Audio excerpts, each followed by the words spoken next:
तो एकता के महाकुंभ की बात हो रही है। तमाम जो अत्याधुनिक तकनीक है उसका इस्तेमाल किया जाएगा इस महाकुंभ में और बहुत सारे लोग इस महाकुंभ का बेसब्री से इंतजार कर रहे हैं। लेकिन महाकुंभ के आयोजन पर समाजवादी पार्टी लगातार निशाना साध रही है। कभी उसके आयोजनों की बात कहा, कभी उसकी तैयारियों की बात कही और कहा कि इसकी तैयारी पूरी नहीं हो रही है। और अब समाजवादी पार्टी के अध्यक्ष अखिलेश यादव को इस बात से परेशानी है कि मुख्यमंत्री योगी आदित्यनाथ राष्ट्रपति समेत तमाम गणमान्य लोगों को कुंभ आने का निमंत्रण ही क्यों दे रहे हैं। इसको लेकर आज सियासत गर्म रही। महाकुंभ भारतीय संस्कृति, एकता और समरसता का सबसे बड़ा प्रतीक। यह आयोजन न केवल आस्था का संगम है बल्कि पूरी दुनिया के लिए भारतीय परंपरा और सहिष्णुता का संदेश है। लेकिन दुर्भाग्यपूर्ण है कि महाकुंभ जैसे पवित्र आयोजन को भी सियासत के तराजू में तौलने की कोशिश हो रही है। इस बीच उत्तर प्रदेश के मुख्यमंत्री योगी आदित्यनाथ ने दिल्ली पहुंचकर राष्ट्रपति द्रौपदी मुर्मू, उपराष्ट्रपति जगदीप धनखड़ समेत तमाम गणमान्य व्यक्तियों को महाकुंभ में आने का न्योता दिया। उनका यह कदम किसी बड़े आयोजन में निमंत्रण दिए जाने की भारतीय परंपरा का पालन करने और महाकुंभ को वैश्विक स्तर पर पहचान दिलाने का प्रयास माना जा रहा है।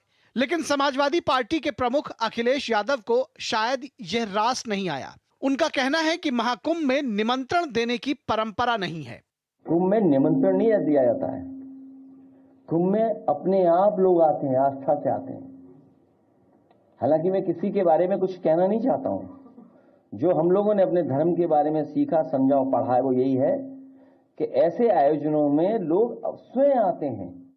ये पहली बार नहीं है कि अखिलेश यादव और सपा कुंभ को लेकर इस तरह के विवाद पैदा करना चाह रही है। इसी हफ्ते उन्होंने कुंभ की तैयारियों को लेकर सवाल उठाए थे और दावा किया था कि संगम पर बद इंतजामी है। अब इसे सिर्फ मीन मेख निकालने की राजनीतिक प्रवृत्ति कहा जाए या फिर अपने वोट बैंक को खुश करने का सियासी दांव। खैर, उत्तर प्रदेश सरकार के डिप्टी सीएम ब्रजेश पाठक ने अच्छा राजनीतिक कटाक्ष किया। उन्होंने कहा कि आस्था के कुंभ में अखिलेश जी भी आकर अपने पापों को धो लें। मैं समाजवादी पार्टी के मुखिया से भी कहना चाहता हूं, आप भी आइए, पुण्य प्राप्त करिए, पापों को धोइए।